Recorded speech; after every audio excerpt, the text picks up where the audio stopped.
Okay, so that ends with spring coming.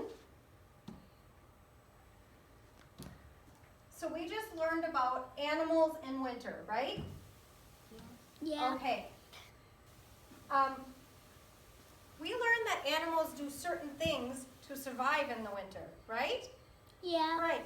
Okay, so when you came to school today, what was outside? What did you see outside? Snow. Snow.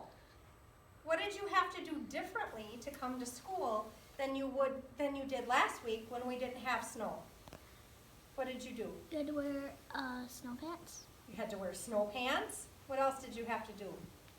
Wear a hat. You had to wear a hat. Those are things that are called adapting. Adapting means you change what you do to meet what's going on outside. Did we see some animals that maybe did some things to adapt to the weather and their surroundings? Yeah, so I'm going to put animals in winter up here.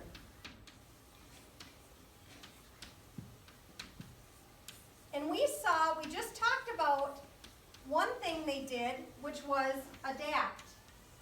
Adapt means they change what they're doing, right? Yeah. Yes. Can anybody think of an animal that has to change what they do in the winter in order to survive, Lydia? A bear. A bear. Ooh, but does a bear adapt? They do something else in winter. It's a big word. Can anybody tell me what it is? Hibernate. Hibernate. Bears hibernate. That is also a way that animals survive in winter. They hibernate. Hibernate means they kind of go to sleep for quite a long time. If you hibernated in the winter, you would spend the first part of the school year eating a whole bunch of food so that you gained a lot of weight to store up for winter, and then you would go to sleep and you'd sleep until spring. So Lydia said a bear hibernates. What about other animals? What do we know about other animals? Jordan, do you know an animal that has to do something differently in winter? A bird. A bird. Do birds stay here in the winter? All of them? Not all of them. They fly north. They fly. Do they fly north or do they fly south? South. South. Why would they fly south? Jordan. Because it's warmer. It's warmer. So they're not like some animals where they can adapt and grow more fur and survive in the cold. So they have to do something. You said they fly south. This is called migrate.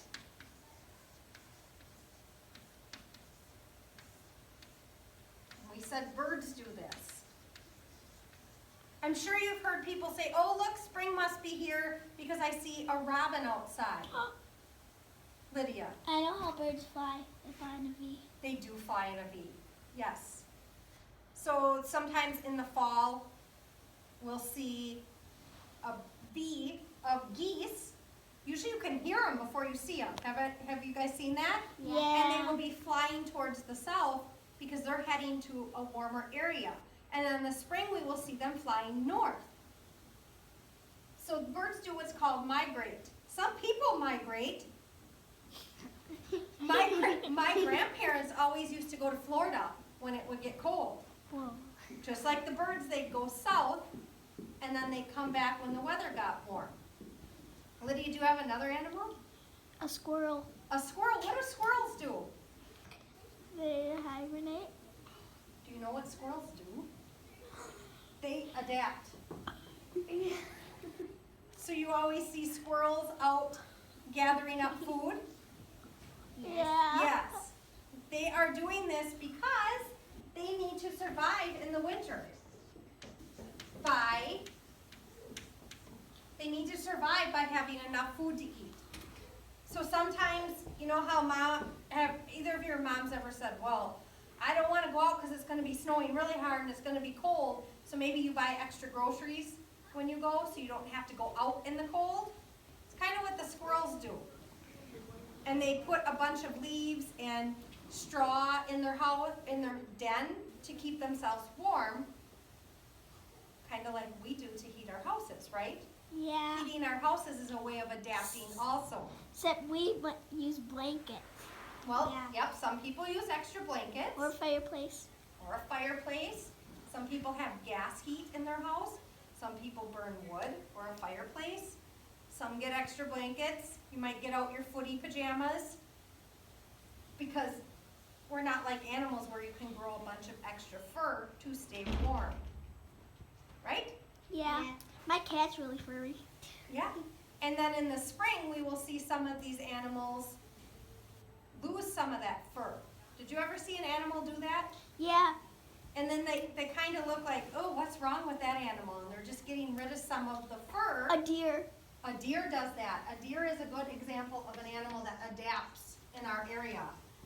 Even your pets, if you have a dog or a cat, like you mentioned, that lives outside, My cousin has one too. yeah, they will get more fur in the winter to stay warm, and then when spring comes, they'll have to shed that off because it's going to get warm. Lydia, Does a dog shed? a dog does shed. Oh yeah. Okay. Yes. dog always Yes. And there's a difference between just shedding sometimes, like dogs will lose a lot of fur Always. all year round. Yes, certain kinds of dogs. But then there are dogs, especially if you have a dog that lives outside, they'll grow extra fur in the winter to keep themselves warm. And then when spring comes, they'll shed a lot of their fur because they can't have that when it gets hot. Anybody else think of another example of an animal we see in our area that we could use, Lydia? A woodchuck. A woodchuck. What do woodchucks do? Does anybody know? I think they hibernate, right? Yeah. Didn't our story tell us that?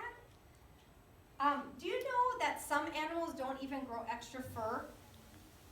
Their fur changes colors as a way of adapting. Jordan, do you know? A fox. Yes, a fox. And can you name another one?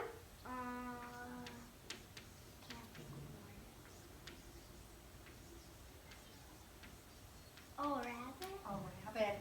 Yes, the rabbit's fur will turn to white. Why do you think it would turn to white, Lydia? So when it was in the snow, you couldn't see it? Yes, yes, because that's a way of camouflaging itself or adapting to their surroundings to protect themselves for winter. Okay, so here's what we're going to remember. Animals do three things in winter in our area. They adapt, which means they change to fit what it's like outside. They hibernate, which means they sleep all winter till spring. Or they migrate, which means they leave the area and come back again when it's warmer. Now, the animals that stay in our area and adapt, sometimes it's hard to find food because the snow is covering everything. So after recess, we're going to do a project. The story talked about making some things that birds or squirrels could eat. So we're going to take a pine cone and spread peanut butter and honey on it and roll it in seeds. You guys can take it home and give it to your parents as a gift, and then it can be hung in the tree, and it's something that the birds can eat when they are hungry, and the squirrels can eat it. But before we do that, we're going to have two centers to work on. Okay? The first one, you can work alone, or you can work on pairs, in pairs or groups. You're going to have a sheet, and it's a worksheet, and it has three categories. One says adapt, one says hibernate, and one says migrate. And around the room there are pictures of animals. So with your partner or by yourself, take your worksheet on a clipboard, and when you see the animal, you have to identify the animal. That means say what kind it is. So if I saw a picture of a bear, I'd say, oh, that's a bear. And then you guys have to figure out what does it do in the winter and put it under the collar. Okay? Okay. When you're done with that project, we're going to, in our journals, there's a page in there that says, I am a, and you get to pick an animal. But it has to be an animal that we see outside in our area. Like a deer, a rabbit, a fox. A horse. A horse, a badger, a squirrel, some kind of birds, and you have to put in the winter I, adapt, hibernate, and migrate. And then you have to write some details as to why you feel this animal does that. Does anybody have any questions? No. Okay, you may start your projects.